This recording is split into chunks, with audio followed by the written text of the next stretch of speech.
প্রিয় বন্ধুরা, আসসালামু আলাইকুম। কেউ কেউ বলছেন যে আওয়ামী লীগ এত কিছু ঘটে গেছে, তারপরে কোনো অনুশোচনা নেই, আওয়ামী লীগ ক্ষমা চাচ্ছে না।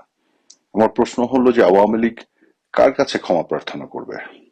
জুলাই আগস্টে যে ঘটনাগুলি ঘটেছে, সেই সময় আওয়ামী লীগ অবশ্যই ক্ষমতায় ছিল এবং তার ফলে সরকারে থাকার কারণে আওয়ামী লীগ কিন্তু প্রতিটি ঘটনার দায় দায়িত্ব নিয়েছে এবং প্রতিটি ঘটনার দায় দায়িত্ব নিয়েছে বলেই আওয়ামী লীগ সরকার তখন জুডিশিয়াল কমিটি করে সেগুলো তদন্ত করতে চেয়েছিল।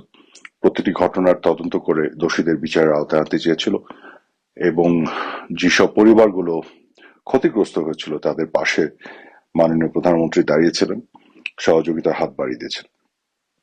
কিন্তু এখন প্রশ্ন হচ্ছে যে এই যে এরা বাড়িয়ে বাড়িয়ে বলে যে 1400 মানুষ হত্যাকাণ্ডের শিকার হয়েছে, কেউ বলে 2000, অথচ ইউনূসের সরকারের হেলথ মিনিস্ট্রির রিপোর্ট অনুযায়ী 858 জন তারা এখন পর্যন্ত পেয়েছে, যারা জুলাই আগস্টে তারা যেটা বলতে যাচ্ছে যে মৃত্যুবরণ করেছে। অথচ এই লিস্টের মধ্যে দেখা গেছে যে গাজীপুরের সাবেক মেয়র জাহাঙ্গীরের এপিএস জুয়েল, তার নামও আছে। অর্থাৎ এই যত জন মৃত্যুবরণ করেছে তার মধ্যে আওয়ামী লীগের নেতা কর্মীরাও আছে। তো এবং আওয়ামী লীগের নেতা কর্মীদেরকে হত্যা করেছিল কারা? তাহলে এখন কথা হচ্ছে যে ক্ষমা আওয়ামী লীগ চাইবে, সেই ক্ষমাটা কাদের কাছে যাবে? যারা 1971 সালে 30 লক্ষ শহীদের যে গণহত্যাকারী, তাদের সাথে বসে আজকে রাষ্ট্র মেরামতের কথা বলছে, তাদের কাছে চাইবে?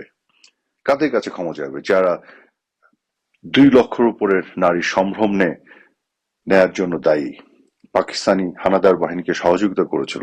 এই রাজাকারদের কাছে আওয়ামী লীগ, যারা এদের স্বাধীন করেছে, তারা ক্ষমা চাইবে? এই রাজাকারদের সাথে যারা উঠছে বসছে এবং যারা গাঁটছড়া বেঁধেছে, তাদের কাছে আওয়ামী লীগ ক্ষমা চাবে? যারা আসল গণহত্যাকারী, তাদের কাছে? যারা বাংলাদেশের জাতীয় সঙ্গীত বদলে দিতে চায়, তাদের কাছে? যারা বাংলাদেশের নাম বদলে দিতে চায়, তাদের কাছে আওয়ামী লীগ ক্ষমা চাইবে? আমি যদি বলি যে আওয়ামী লীগের গত 15 বছরের বিভিন্ন ধরনের ব্যর্থতা, ভুলভ্রান্তি, যে বিষয়গুলো নিয়ে কথা উঠছে, তো আওয়ামী লীগ যদি নির্বাচন কেন্দ্রিক বেশ কিছু আওয়ামী লীগের ব্যর্থতা বা যে বিতর্কগুলো আছে, তো তাহলে কাদের কাছে ক্ষমা চাইবে আওয়ামী লীগ? 1996 সালে 15 ফেব্রুয়ারিতে বিএনপি এক এক দলীয় একটি নির্বাচন করেছে না? তারপরে 2001 সালে ক্ষমতায় আসার পরে 2006 এসে বিএনপি আবার নির্বাচন চুরি করতে চেয়েছে না, যার ফলে 111-এর মতন সরকার ক্ষমতা এসেছিল। তো বিএনপি তো যখনই সুযোগ পেয়েছে নির্বাচন চুরি করতে চেয়েছিল। তো নির্বাচনে যারা ভোট চুরি করেছিল তাদের কাছে আওয়ামী লীগ ক্ষমা চাইবে? বিএনপি সবার প্রথম র্যাব গঠন করে অপারেশন ক্লিন হার্টের নামে তারা বিচার বহির্ভূত হত্যাকাণ্ডের সূচনা করেছে বাংলাদেশে, তাদেরকে ইন্ডেমনিটি দিয়ে দিয়েছে, তাদের কাছে ক্ষমা চাবে? তো যারা, এবং আজকে সারা বাংলাদেশ জুড়ে বিএনপি যেভাবে চাঁদাবাজি, দখলবাজি এগুলো করছে, সেগুলো দেখা যাচ্ছে। তো যারা ভোট চোর, যারা 21শে আগস্টে হত্যাকাণ্ড করেছে গ্রেনেড মেরে, যারা জঙ্গিবাদের উত্থান ঘটিয়েছে বাংলাদেশে, যারা বাংলাদেশে বিচার বহির্ভূত হত্যাকাণ্ডের সূচনা ঘটিয়েছে, যারা 1971 সালের 30 লক্ষ শহীদের হত্যার পিছনে, গণহত্যার পিছনে দায়ী, এই সকল যে জোটবদ্ধ হয়ে যারা আজকে বসে আছে, তাদের কাছে আওয়ামী লীগ ক্ষমা চাবে কেন? আওয়ামী লীগের বিশাল বড় দোষ হয়ে গেছে গত 15.5 বছর। আওয়ামী লীগ যে দোষে আওয়ামী লীগের দোষী করা হয়, তার কোন দোষটা এই দলগুলোর মধ্যে নাই বা তারা কখনো করেনি বা বহুগুণে করেনি? তাহলে আজকে ক্ষমার চাওয়ার প্রসঙ্গ কেন আসছে? হ্যাঁ, আওয়ামী লীগ একটি রাজনৈতিক দল হিসেবে তার একটি ঐতিহ্য আছে।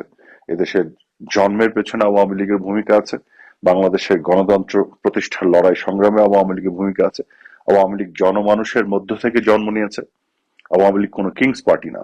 আওয়ামী লীগ ক্যান্টনমেন্ট থেকে জন্ম নেয়নি। আওয়ামী লীগ রাজাকারীর মাধ্যমে টিকে থাকেনি। কাজেই পাকিস্তান পাক হানাদার বাহিনী পদলেহনকারী জামাতের মতন চরিত্র আওয়ামী লীগের না। কাজে আওয়ামী লীগ হচ্ছে একমাত্র সত্যিকার অর্থে জনগণের দল বাংলাদেশে, যার জন্ম এবং বেড়ে ওঠা জনগণের মধ্য দিয়ে। কাজে আওয়ামী লীগ অবশ্যই ঘুরে ঘুরে জনগণের কাছে যাবে। আওয়ামী লীগের যদি ক্ষমা চাইতে হয়, জনগণের কাছে যাবে। জনগণের কাছে আওয়ামী লীগের সবকিছু চাওয়া পাওয়া এবং তার অনুযোগ, তার অভিযোগ, তার অভিমান, তার ক্ষোভ, রাগ, ক্ষমা প্রার্থনা সবকিছু জনগণের কাছে। কিন্তু এই যে অ্যালায়েন্স আজকে যারা বারবার ক্ষমা চাওয়ার কথা বলছে, এরা তো সবাই এদের অতীতে ভোট চুরি, বিচার বহির্ভূত হত্যাকাণ্ড, গুম খুন, এদের সবার গণহত্যার সাথে সংযোগ, এই সবকিছুর সাথে তো এরা সবসময় যুক্ত ছিল। এই খুনি ভোটচোর এদের কাছে আওয়ামী লীগের ক্ষমা চাইতে হবে কেন? এই ধরনের তামাশা করা থেকে বিরত থাকুন। একটা নির্বাচন হোক, বাংলাদেশের মানুষ কাকে নির্বাচিত করে সেই সৎ সাহস থাকলে আজকে নির্বাচন হবে, বাংলাদেশের মানুষ সিদ্ধান্ত নেবে। বাংলাদেশের মানুষের কাছে প্রয়োজন হলে আওয়ামী লীগ তার ক্ষমা চাবে, কিন্তু এই চোরদের কাছে, এই খুনিদের কাছে, এই ডাকাতদের কাছে, যারা 21শে আগস্টে বোমা হামলা করেছে, জঙ্গিবাদে উত্থান ঘটিয়েছে, বিচার বহির্ভূত হত্যা করে প্রচুর মানুষকে হত্যা করেছে র্যাব সৃষ্টির মধ্য দিয়ে, 71-এ যারা গণহত্যা করেছে, ধর্ষণ, লুটতারাজ, অগ্নিসংযোগ এগুলো করেছে, এবং যারা ধর্মকে বিক্রি করে রাজনীতি করে, এদের কাছে এই জোট এবং এই অ্যালায়েন্সের কাছে আওয়ামী লীগকে ক্ষমা চাইতে হবে।